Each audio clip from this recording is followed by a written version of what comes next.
British Aluminium's narrow-gauge system at Fort William was Scotland's biggest. Loco number 1, Sir Murray Morrison, rebuilt and renamed Dromod, is now at work on the Cavan and Leitrim Railway in Ireland.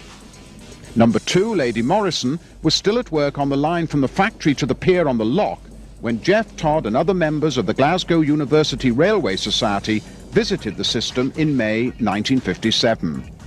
This 3-foot gauge railway was built to aid the construction of a massive hydroelectric scheme to take the waters of Lochs Treig and Lagan under Ben Nevis to a generating plant at the aluminium factory. There was over 25 miles of track in use. The railway was retained once the construction phase was over to provide access for maintenance in this remote area which had few roads. The curving steel trestle across the Altcurran and Owen, known as the Cwr Viaduct, was the most spectacular of the 53 bridges or viaducts on the system.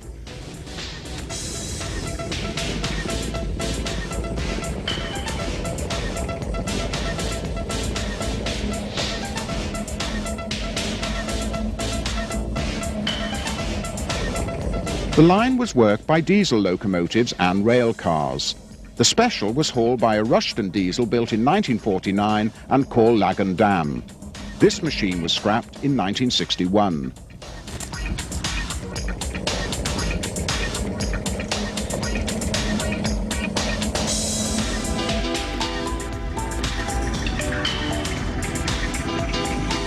The building of forestry roads opened up the area and allowed for the closure of the railway in stages between 1972 and 1977. In August 1960, the Birmingham Locomotive Club organised a farewell tour of the Eastwell system.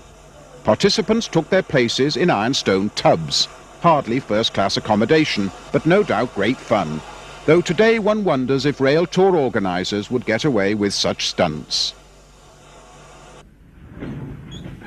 Nancy was the locomotive which hauled the tour that day. This was subsequently preserved and went eventually to Ireland, appropriately to a location in County Antrim, where the first elements of Ireland's extensive 3-foot gauge network were constructed in the 1870s to exploit iron ore deposits in the northeast of that county.